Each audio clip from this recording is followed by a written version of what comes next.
Hello, this is Terry from electronictechbytes.com. This is a new YouTube channel and a new website. The website isn't up, I'm still working on it. This is my very first video, so please bear with me if I make any mistakes. This is going to be an unboxing video of an 858D hot air rework station. This one is a clone. I've always wanted a rework station and finally decided after looking for parts to make one myself, it would be just as cheap to buy one. This video is going to show what's included in the box, give some general opinion of the parts. I watched numerous videos where people have told what issues they have found with these clone stations. There will be a follow-up video later where I take this station apart and show what needs to be fixed to make sure it's safe to use if anything is found wrong with it. So here's what comes in the box.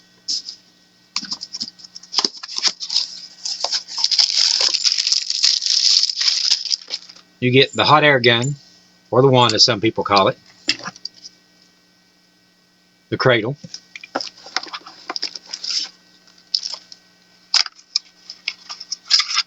extra heating element,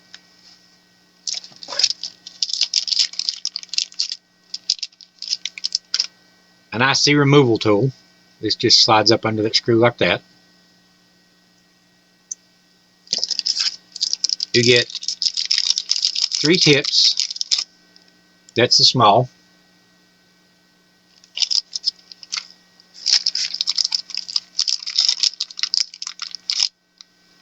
That's the medium.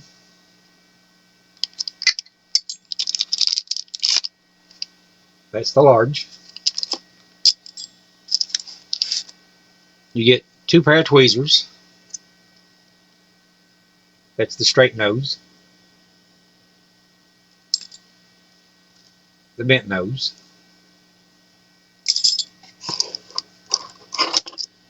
You get a vacuum desoldering tool.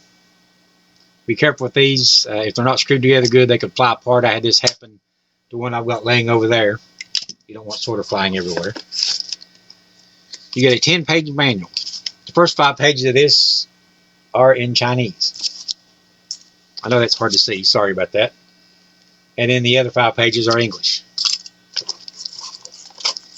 You get a 6-piece set of soldering tools. That's a brush. It's kind of skimpy, but you get one's got like a screwdriver blade on one end and a slanted blade on the other.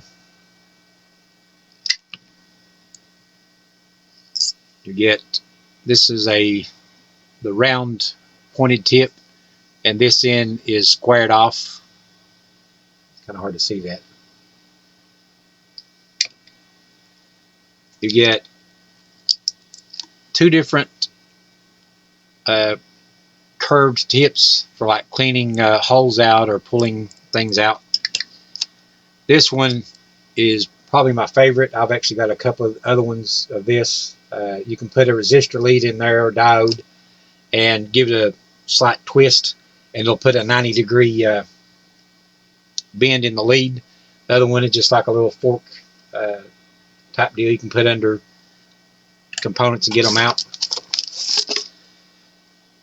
This is the power cord. Now, some have said, a lot of people said that this thing, the unit itself, is wired wrong. They said that the hot and neutral are switched, so that when you flip the switch, you're switching the neutral instead of the hot, so you still got live electricity inside of it. A lot of people, or some people, said that this is the culprit, that this is wired wrong, but we'll take a look at that later, and I'll show you how to tell. And last but not least,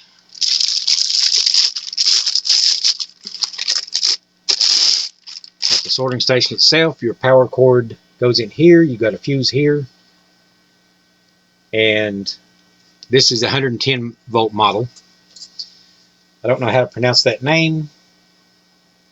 So your temperature will be shown in Celsius. So if you know how to convert Celsius to Fahrenheit, you're good. If not, I don't know if you can see it, but I've got a little chart over here that I made showing what my soldering station shows as Celsius, and it's converted over to Fahrenheit.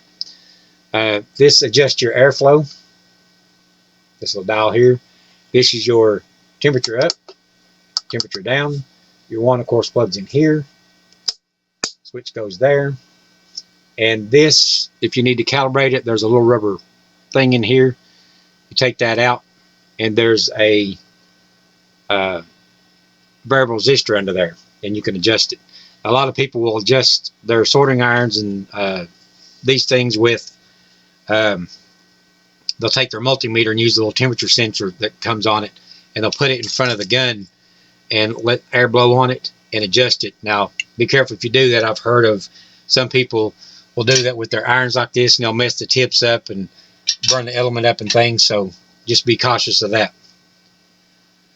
So, like I said, this was just an unboxing video, nothing major. But if you like this video or found it helpful, please give it a thumbs up and share it, maybe subscribe. As I mentioned earlier, this is the first video I've ever done. Hoping to do more. I know I do have a Vizio 32-inch television. When you plug it up and try to turn it on, the little Vizio logo lights up in white, then it goes back to orange.